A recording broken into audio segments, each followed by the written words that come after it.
मेरा नाम गोविंद सिंह यादव है और मैं रेपेट्री का स्टेज मैनेजर हूँ।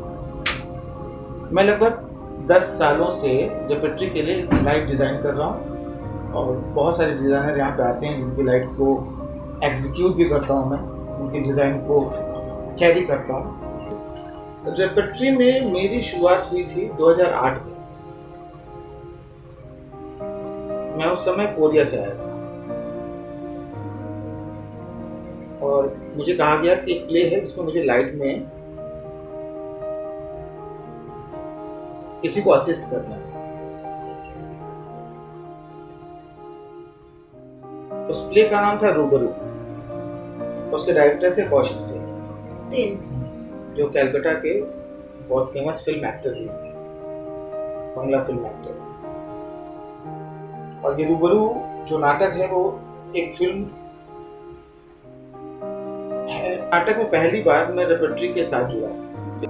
मैंने पहली बार इस नाटक में एक डिजाइनर की लाइट को एज ऑपरेटर ऑपरेट किया। और जो सबसे इंटरेस्टिंग बात जो अभी भी मुझे याद है उस नाटक में, जो मैंने उस समय जो उस लाइट प्ले के लाइट डिजाइनर थे जिनसे मैंने सीखी थी, जो मुझे आज भी जब मैं इस विषय पे बात कर रहा हूँ तो मुझे याद आती है, हुआ यूं कि एक क्यू जो है लाइट का मैंने मिस कर दिया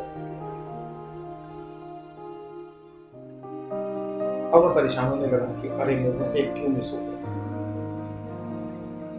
तो जो वो लाइट डिजाइनर थे उन्होंने सीधा कहा कि कोई बात नहीं, अगर क्यू मिस हो गया तो चलो आगे चलो, जो मिस हो गया वो मिस हो गया।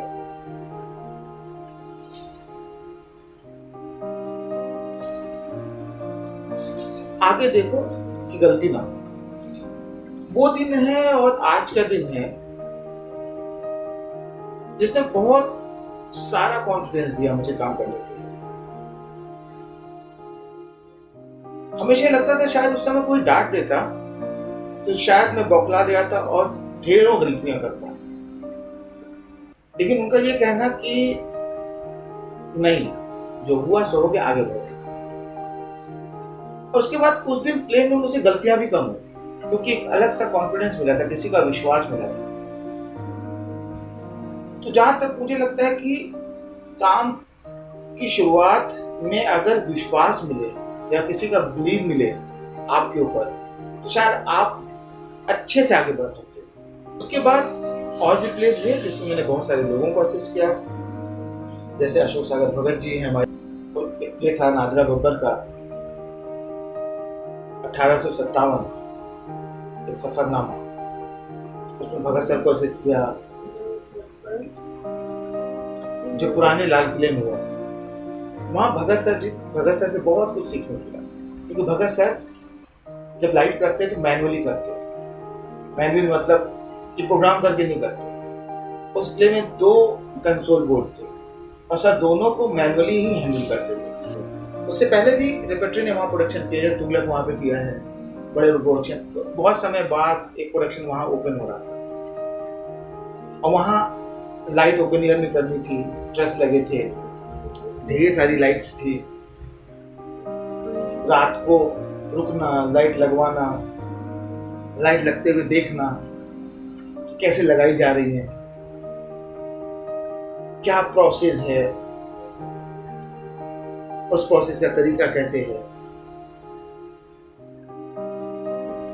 हमारे टीचर का थॉट कैसे होता है। ऐसे बहुत सारे ऐसे एक्सपीरियंस जो आप एक स्पेस में रह के सीखते हो। जरूरी नहीं कि हर समय आपको पढ़ाया जाए। स्पेस में रहना और वहां देखना और दिमाग खोल के चीजों को ऑब्जर्व करना, वो अपने आप में एक ट्रेनिंग है। उसके बाद जब ये प्ले हमारे समर फेस्टिवल में हुआ तो कमानी में हुआ, इनडोर से आउटडोर में आया। अब ये पूरा प्रोडक्शन मुझे खुद कैरी करना था कि जो सारी चीज इनडोर में हुई थी अब एग्जीक्यूट करना था। और रेपेट्री की खासियत ये है कि हम ये कोशिश हमेशा करते हैं लाइट्स और चीजों के साथ कि जैसा एक बार हुआ है वैसा हर बार, वो क्वालिटी मेंटेन करना बड़ी बात होती है।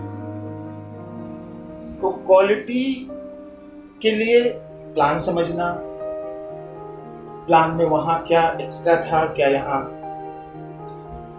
यहाँ के हिसाब से ऐड करना है या कट करना है, उसको समझना। फिर डिजाइनर्स से, जो हमारे टीचर थे, उनसे डिस्कस करना और उस डिजाइन को उन्हें दिखाना कि जो आपने बताया था वो ऐसा हो रहा है या नहीं हो रहा है।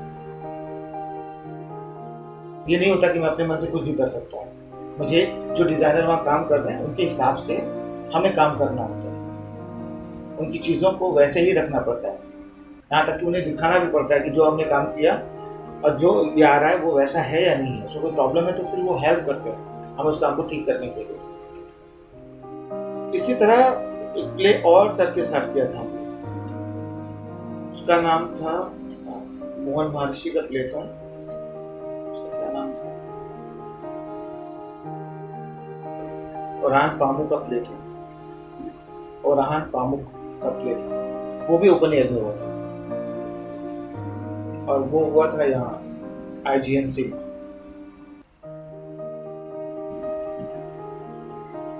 मतलब उसका भी लगभग ऐसा ही प्रोसेस था, क्योंकि ओपन एयर में पहले हुआ, ओपनिंग हुई IGNC में, उसके बाद उसको भी बंद, मतलब ओपन से क्लोज एरिया में लाना पड़ा। तो कई तरह के एक्सपीरियंस हो जाते हैं रेपेट्री में कि मतलब प्ले ओपन होता है, ओपन में फिर उसको ला करना पड़ता है क्लोज में। तो आप अलग अलग सिचुएशन, अलग अलग हालात से रूबरू होते हैं, अलग अलग तरह के एक्सपीरियंस होता है, अलग अलग कंडीशंस में काम करना। कहीं पे बहुत सारी चीजें होती हैं, कहीं पे कुछ नहीं होता।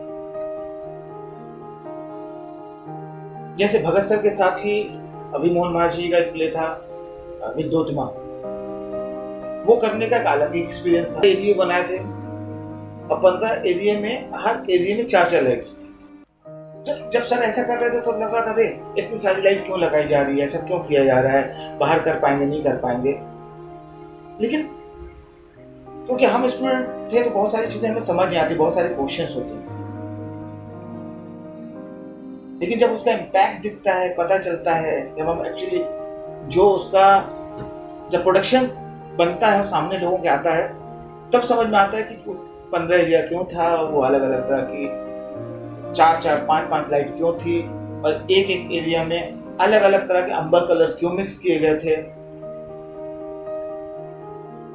वो क्या इनपुट देते हैं। एक बड़ा सर्किल बना था जिसके लिए सर ने 16 प्रोफाइल यूज की थी। तब लगता है कि अरे इतनी सारी क्यों, लेकिन इतनी सारी का अपना महत्व है।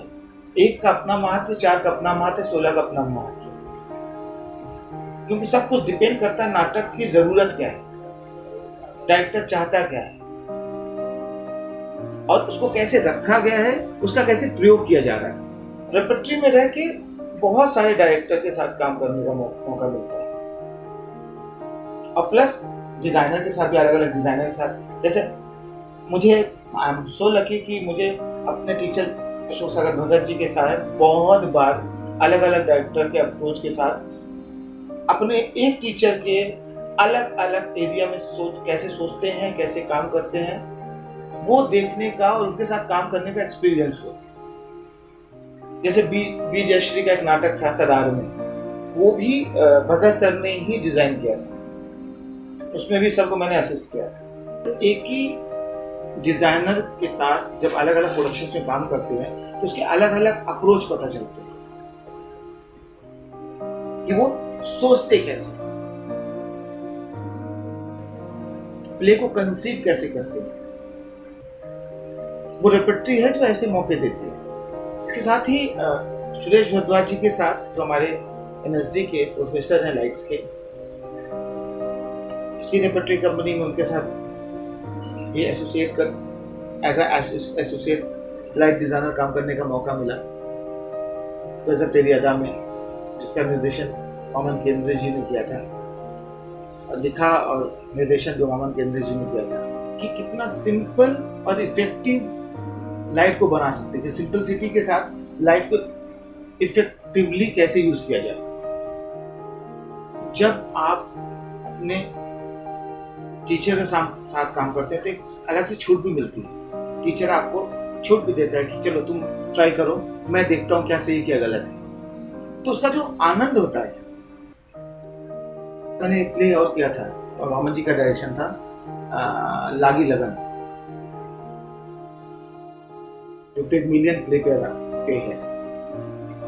पिगमिलियन एक प्ले है, उस पे बेस्ड था। पिगमिलियन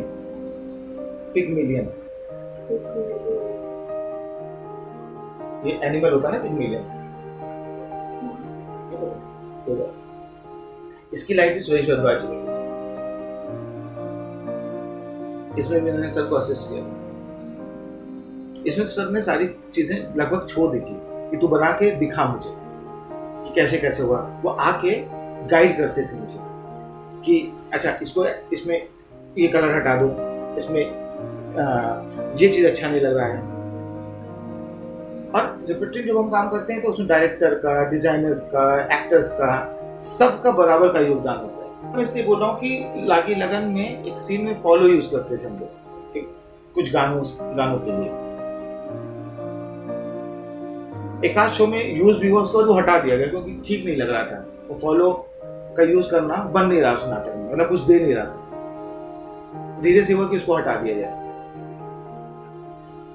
या इसमें क्या था कि गानों के लिए हमने अलग तरह का कलर स्कीम बनाया था कि गाने में वो स्पेशली कलर आते थे कि वो थोड़ा रियल को अनरियल बना दे। आमतौर पे रियल लाइफ के बारे में जब हम कल्पना करते हैं तो उसमें गाने कहाँ होते हैं, लेकिन इस प्ले में गाने भी थे, ड्रामा भी था। तो उसको थोड़ा अलग करने के लिए अलग तरह के कलर और अलग तरह का एक मूड बनाने की कोशिश थी। तो वो सारी चीज के लिए सर गाइड करते थे कि नहीं नहीं नहीं, कलर कौन कौन से कलर होंगे, क्यों होंगे। दो तरह के कलर होते हैं ना, मतलब एक होता है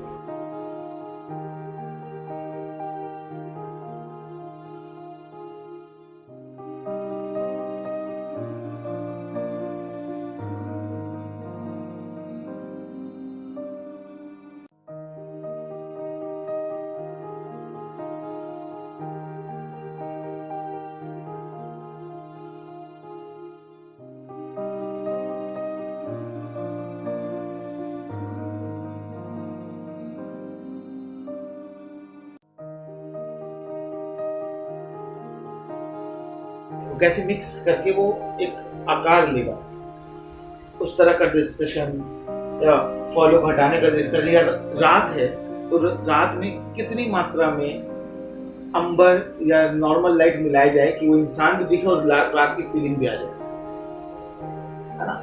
वो छोटे छोटे नोट्स जो सर के होते थे, नहीं नहीं नहीं इतना मिक्स करो, नहीं नहीं नहीं इसको इतना ही मिक्स करना है कि ब्लू है, अच्छा ब्लू बैक से आएगी, साइड से आएगी, आगे से भी आएगी, चारों तरफ से आने पे ब्लू का टेक्सचर अलग बनता है, सिर्फ बैक से मिलने पे अलग होता है। उसमें किस अनुपात में व्हाइट का या अंबर का टच होगा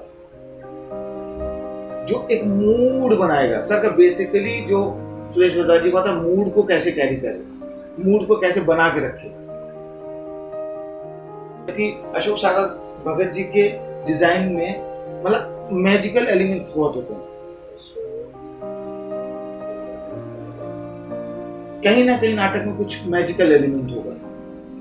जैसे विद्योतमा में एक साड़ी में वो बल्ब लगे हुए आते थे जो सिर्फ आंख पे पड़ते थे, या औरान पामू का जो नाटक था उसमें वो फ्लोर में जिसको फ्लोर जैसा लाइट लगा के उसको हिट करना, जो उस नाटक में काम भी नहीं किया था, लेकिन हाँ एक इन्वेंशन होता है, खोज होती है नई चीज को करने की।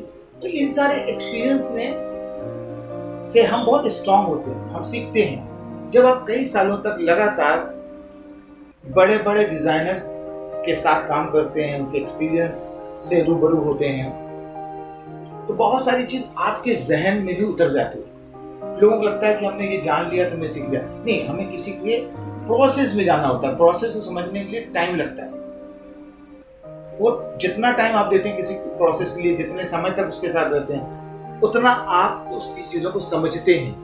आप समझते नहीं, आपका अपना भी दिमाग तैयार होता है सोचने के लिए कि ऐसे ऐसे करने से ये होता है, इस तरह अप्रोच करेंगे तो वो होगा। आप अप्रोच करना सीखते हैं। तो रेपर्टरी में रह के बहुत सारे डिजाइनर के अंडर काम करके अलग अलग अप्रोच को सीखना, उनके तरीकों को जानना,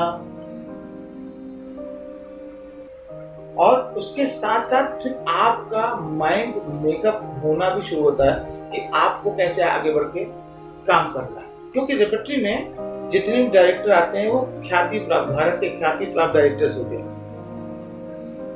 जिन्होंने अपनी जिंदगी में बहुत सारे बड़े बड़े काम किए होते हैं। जब बड़े डायरेक्टर्स के साथ काम करते हैं तो आप उनके अप्रोच को समझते हैं कि वो नाटक को कैसे देख रहे हैं, वो सेट को कैसे देख रहे हैं, वो लाइट को कैसे समझ रहे हैं।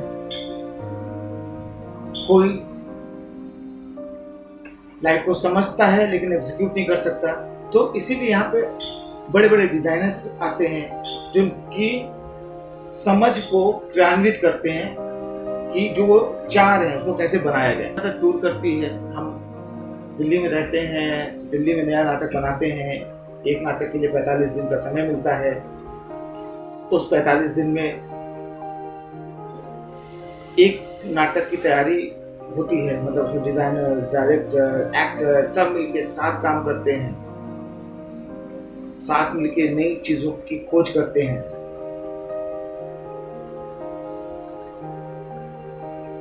जैसे कि ये का याद आ गया, वो रॉस्टन एवल का प्ले था old town. Old town town किसका? रॉस्टन एवल, रॉस्टन एवल, EIL। ये प्ले ओपन ग्राउंड में हुआ था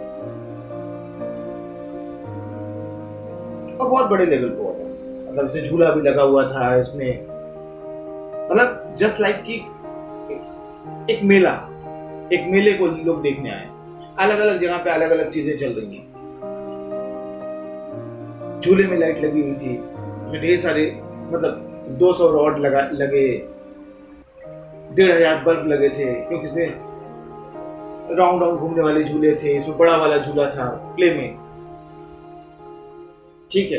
एक तब फोक परफॉर्मेंस चल रही थी जिसमें हमने कोशिश की थी जो पुरानी स्टाइल में लाइट होती है, जमीन के नीचे रख के हेलोजन लगा दिया और वहां से लाइट निकल के आ रही है, मतलब जैसे पहले हुआ करती थी। या व्हील का यूज करना, जो कलर व्हील होती थी, इसी में कलर व्हील लग जाती थी, लाल पीला नीला कलर होता था और वो राउंड राउंड घूमती चलती है तो उससे कलर बदलते हैं।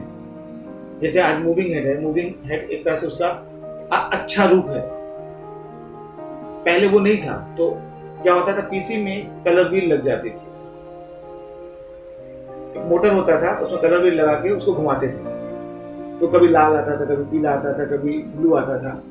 अब उसमें जो लाइट किया था जुलेखा चौधरी ने किया,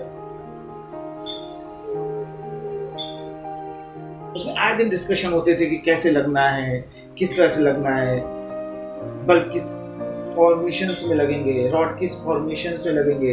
अच्छा, जब वो चीजें चलेंगी तो उसमें करंट तो नहीं लग जाएगा, करंट से कैसे बचाना है। कहना यह कि मैं एक डिजाइनर नहीं बन गया, मैंने लोगों से उनके प्रोसेस को समझा। रेपर्टरी में मुझे वो मौके भी मिले कि मतलब बहुत समय तक लोगों से सीखने के, है ना भाई, रेपर्टरी में रह के ये मौका मिला, ये बड़ी बात है कि मैंने लोगों से सीखा, बड़े बड़े डिजाइनर के साथ सीखने का मौका मिला।